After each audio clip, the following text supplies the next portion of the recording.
I want to talk a little bit about Classic Plus. So this is something I want to do, and I think would be like a fun community exercise to do. I want to spend some time on stream, and I've actually been building some tools out, working on some things. I want to go over and I want us to like community design Classic Plus on stream. I think it'd be a fun thing to do. I think it'd be interesting to go through and kind of talk about what you'd want to see in Classic Plus. What is Classic Plus? Classic Plus is just like a random name that we kind of made up as a community of, okay, take vanilla WoW and then plus, right? But what does that mean? And it means something completely different to everybody. For me, what Classic Plus is, imagine you take vanilla WoW, and what if vanilla WoW had never ended?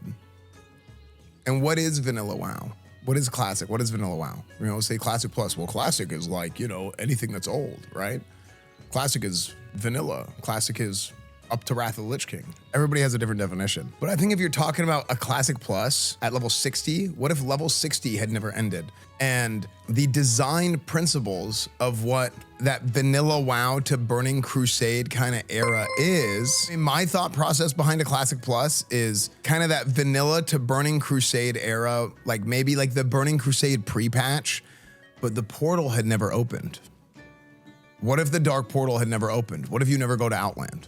That's kind of the way that I see it. There's a lot of good ideas that have come about from the community and like from other like private servers and stuff. People really like some of the things that Turtle WoW did. I've taken a look at it. It's good to look at all these things. And I really hope that that's what Blizzard does. Takes the ideas and finds out like, hey, this works. Why? Why does this work? A good example of this is like stat squishes, right? Like the Band-Aid fix for a stat squish is, the issue is the numbers are too big. Numbers get too big whenever you're looking at damage numbers, health numbers, whatever. The eyes and the mind, the player, it's just harder to comprehend. Like why work with big number when small number do trick? So what they do is they just throw a Band-Aid on it. Time for a stat squish. And now that's kind of what you have to do, but that's kind of like the easy to understand explanation of what I'm talking about. In a perfect world, the power creep and the scaling and everything in the game would have been designed. Now again, this is very idealistic, but in a perfect world, it would have been designed in a way that through the expansion and stuff, there was a nice sort of proper power curve that people could appreciate. Now, one of my opinions that I have talking about power creep and stuff, and this might be unpopular, I think the Nax patch and itemization in the Nax patch kind of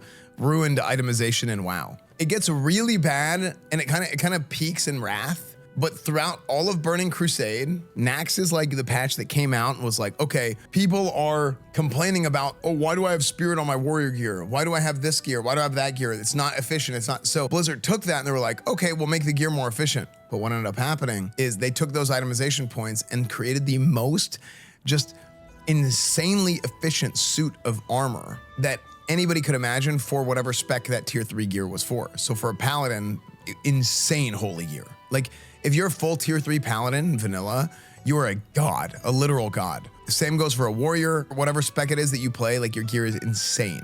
I feel like they went and they did this thing and it ended up causing this problem over time that ended up making everything hyper optimized. I think the culture of MMO players being super min-maxy, I kind of think that would have happened anyway to some degree. However, it's kind of exacerbated by the fact that it's so available. I think there's a lot to talk about with Classic Plus, and I think the discussion of Classic Plus, it has to start with these design principles. To kind of rehash my version of Classic Plus and what Classic Plus is what if vanilla WoW had never ended, and kind of going with the design principles of what is like a vanilla WoW to Burning Crusade pre-patch. Now, the Burning Crusade pre-patch that we've seen recently is not the same Burning Crusade pre-patch that the original pre-patch was, because we went from like patch 1.12 to patch 2.4. For those of you who aren't familiar, vanilla WoW wasn't just vanilla and this is the game and then they had different content releases. No, there was constantly changes. There was 11 patches. You started with patch 1.1 in vanilla and then they had itemization changes. They had class balance change. I mean, it was the crux of what legacy servers were, and what made people so excited about vanilla and everything was this Blizz-like concept that was created by the Nostalrius team. That was the Nostalrius was the private server that really like launched into the freaking atmosphere the desire for legacy servers, right? And then they got shut down. That was the big thing. Then they gave their code to Elysium, who made a spinoff. Elysium was doing some like, you know, under the table, taking money, weird stuff. So then Lights Hope came about. White Kidney came in and hijacked the servers and created a new server called Lights. Dude, private server drama is amazing. It's so funny. So anyway, that was kind of like how it all happened. That's how it all went down. And then Elysium people, they went and they eventually made Turtle WoW and all that, right? And then now Turtle WoW is getting sued, you know, all that kind of stuff. Will Classic Plus be a better continuation of Classic or better as SOD 2.0? I did not like SOD. Let's take it a step back. You know, whenever I talk about like Band-Aid fixes and stuff like that, I think SOD did some things well, but SOD is like the ultimate example of Band-Aid fixes taken to the extreme, where they were like throwing everything at the wall, seeing what sticks. Hey, this isn't good, but then they throw a Band-Aid over it to try and, you know, hey, let's just push this thing out there. I think if they design Classic Plus in the same sort of vein that SOD was designed, it'll be a massive failure. There's just a lot of problems from a system standpoint. Now, ironically enough, I do think it was like if you play SOD, it's like pressing your buttons is fun. It feels fun, but it doesn't feel like Classic WoW. It's like, does it matter if it feels like Classic WoW if it's fun?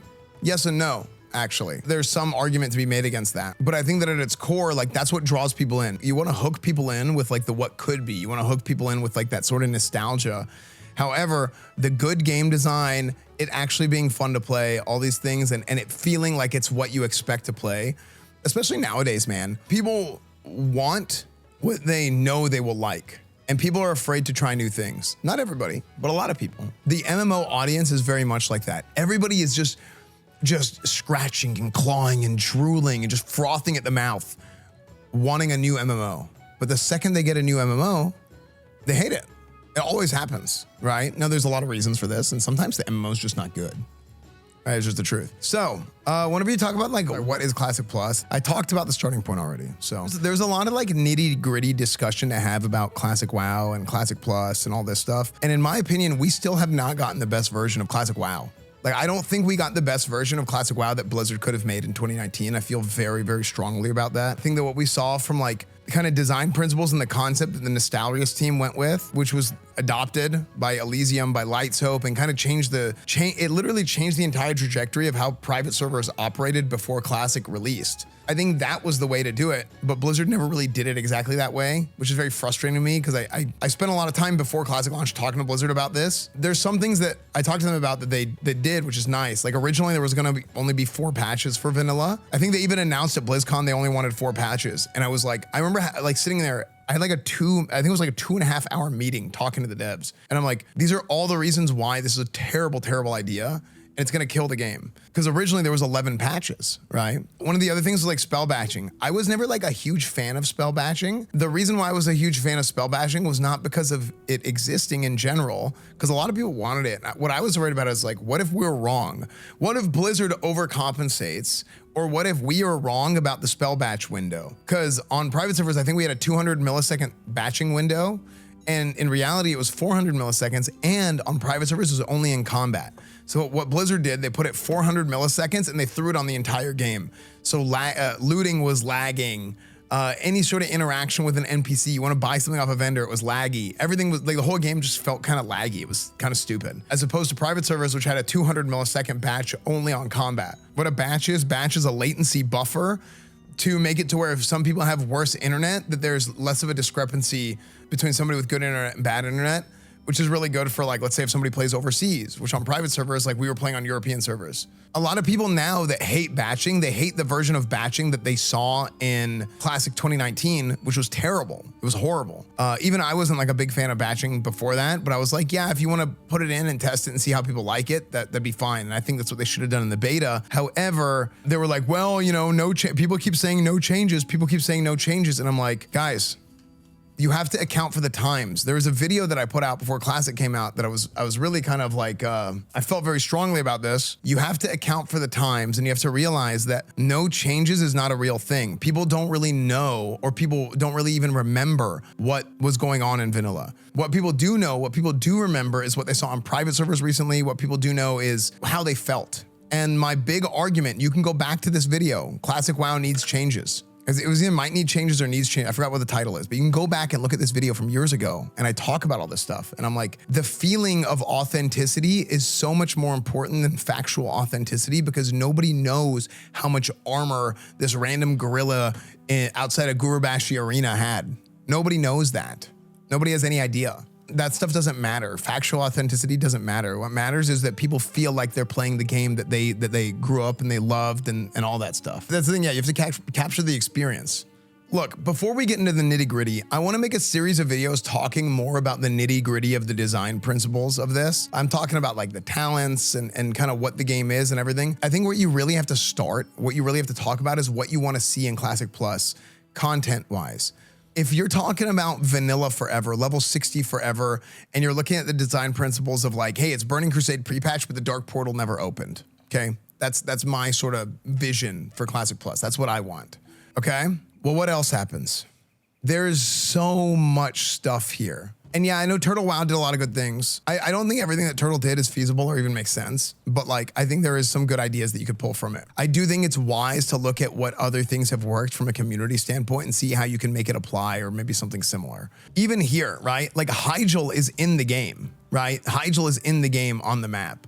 There's stuff that you can do in Ashara, right? Wait, do I really have this corner of Ashara discovered on this character? It's crazy. But like, there's stuff that you can do in Ashara, right? Hyjal is literally right here, okay? It's right under Winterspring, okay? You can actually glitch into Hyjal. You can go here, and it's the geography is all there in vanilla. They had all of it. There's just so much that you can do. You know, you can go here, and then you have, but you have Grim Batol right here, right? These are all things that they actually ended up putting in the game later on. And like Cataclysm, they like kind of resurfaced. They redid the whole world and they added a bunch of different things that like they originally wanted to put in and never put in. We actually talked to Jeff Kaplan about this a little bit. And he's like, oh yeah, I mean, these were all things that were like all a part of the drawing board. But then, you know, it's over time, it's like, oh, well, this gets put in this expansion. This gets put in that expansion.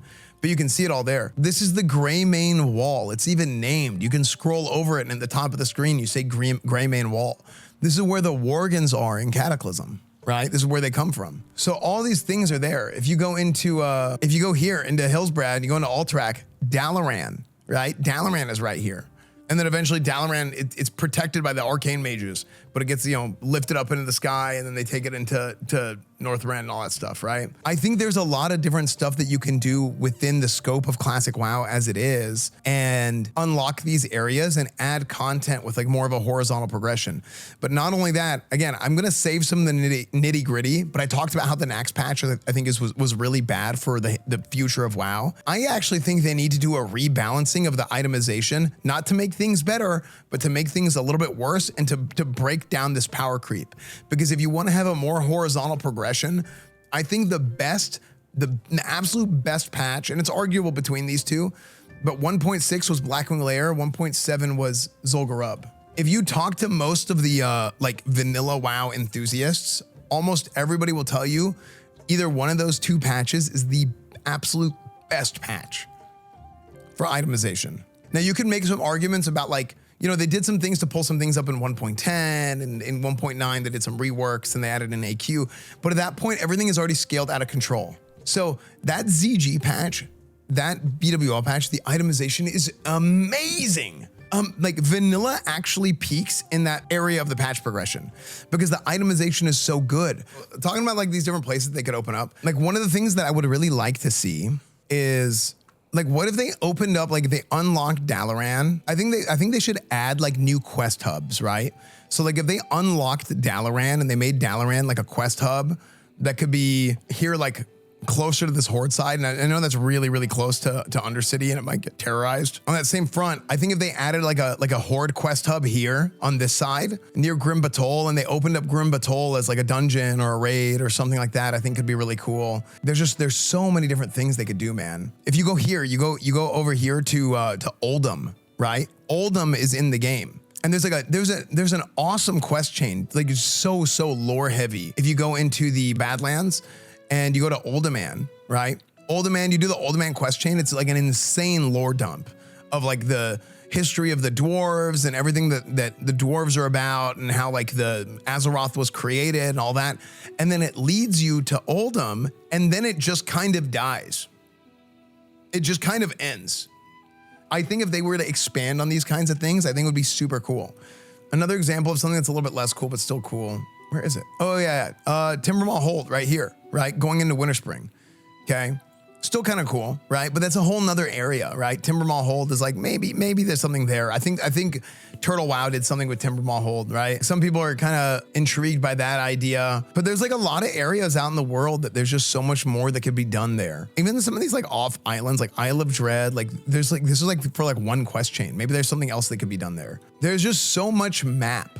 Alcaz Island. Wait, how do I not have Alcaz? Okay, this character is bugged. Because didn't I have to discover Alcaz Island for Scarab Lord? Wasn't that part of the Scarab Lord quest chain? Yeah, we did a whole thing there. Underneath the cemetery in Duskwood. Yeah, I mean, well, I will say this. So I don't want to like leave too much of a bad taste in people's mouth about like how I feel about Sod. I think Sod had a lot of problems, but I do think they did a lot of things well. And one of the things that they did do well was Karazhan Crypts. I think Karazhan Crypts was a great example. By the way, I skipped over Karazhan. Karazhan is in the game. Karazhan is in the game in vanilla. The tower is there. Maybe there's something to be done with Karazhan. Karazhan, if you just look at it, it's so big. This thing is not meant to be a 10-man raid. It's like they sized it for like a 40-man raid. You know what I mean? Like, I think Karazhan Crypts needs some work, but like for what they did with it and for the little resources that the Blizzard had given the classic team, I think they did a pretty good job. It was still cool design-wise. Now, I just touched on something that I think is the crux of the entire issue with Classic Plus, with Blizzard, with everything. And it's resources, and it's the allocation of those resources. It feels like Blizzard does not support the Classic team enough. Maybe it's not even fair to say Blizzard because, the freaking Microsofts and the Activisions and, the overlords over the years, I feel like have just kind of like beaten the soul out of so many things. And it's really, really frustrating to see because especially when you get a chance to like meet some of these devs and to talk to these people and you know how passionate these guys are. And even if you disagree with them on some things, like, for example, like I said, I harp on Sod a lot, and like Sod is kind of like Agrand's baby. I think Agrand is great. I've had the chance to talk to Agrand a bunch of times. He's a wonderful person to talk to. He actually I'm a stupid MMO player who thinks the devs are idiots and don't know anything about their own game. Okay, like most of us. But then you talk to these people and you're like, oh wait, okay, like they do get it. But then it's like, well, who here is freaking making the call to not let certain things happen or to not make certain things able to happen? I'm starting to frustrate myself talking about this a little bit because it is frustrating sometimes whenever you talk to these people and you feel like everybody agrees with what you're saying and you're saying the same things that like the community feels. And then it's like, it's very frustrating, man. It's very frustrating. I'm hoping that at some point, somewhere, in their freaking ivory tower, they're like, okay, maybe we'll actually do something here that works. Sometimes it just almost even feels like there's like, whenever they don't say anything, you're talking to somebody and they're not saying what they want to say, but you can feel what they want to say. And it's like, and I just hope that if they really do actually want to do a Classic Plus, that it has a proper investment and care. And the MMO an MMO is a living, breathing world that has to be taken care of very, very carefully. You have to be very quick with whenever you want to add things, whenever you remove things, whenever you want to change things. Whenever you see something is getting out of control, you got to stop the bots. The botting is insane. But a lot of this stuff is like, it's been done with. I mean, like for years, Blizzard, they had game masters that you talk to an actual person. You had people sitting there just, pew, pew, pew, like popping freaking bots off and banning people, right? But then what happens is they get acquired by Activision and then freaking Deep Pockets Bobby comes in and he's like, okay, yeah, we're going to get rid of all these people. We don't need any of this. Why do we have any of this? We can automate this system. We can do this, we can do that. Oh, there's bots? Why don't we get bots? Those original sort of like principles that are put in from like some of the old guys. And I think this is like an annoying thing. I bet if you currently work at Blizzard, it's probably like an annoying thing to hear because it kind of gets obnoxious when you're like, oh, it used to be like this. Oh, it used to be like this. But the fact of the matter is this is just kind of how people feel, right? And the other fact of the matter is that it's not like that anymore. The bad man is gone. The bad man is gone. Even that interview with Lex Friedman, Jeff Kaplan was talking about that guy who was like, okay, well, Jeff is here talking about like the future of Overwatch and like what the long-term plan is. And he's like, yeah, whatever, buddy. Is this going to make us X amount of money next year? And it's like, how can you predict that? There's no way that you can predict that. That guy's gone too, by the way. A lot of those people are gone. Now, unfortunately, a lot of the old people that were good are also gone. In fact, most of them are gone. Like the Jeff Kaplans and the Mike Morheims and these people, right? Even the people that made Classic 2019, a lot of those people are unfortunately gone now. But that doesn't mean that there's not other good people that are currently working at Blizzard and currently working on the game that care a lot about Classic. And I do think that's really important that they care about Classic. Right? They want to, I think if you're working on the Classic team and if you're working on Classic WoW, you need to live, breathe, freaking shit, piss, freaking, if you can do it, it needs to be Classic. Okay. I feel like if you're working on an MMO, it kind of needs to be like, that is what you do. And I understand work-life balance, but I completely disagree with it. I just feel like if you're working on an MMO, like that is it, man. An MMO is not a 9 to 5. No dev is as addicted to WoW as you are. Do you want to know? Okay, can I tell you guys something?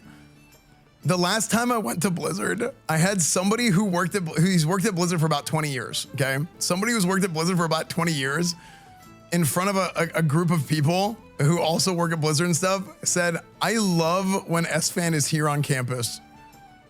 He's like, you know why I love when Esfand is here on campus? I don't even agree with him, obviously, but it boosted my ego through the roof. And he goes, I love when Esfand is here on campus because he knows more about this game than anybody else in this room. I'm like, okay, no, you're gonna make everybody hate me, stop. He's like, he knows way more about this game than the rest of them. And I'm like, damn, nobody knows a damn thing about this game then.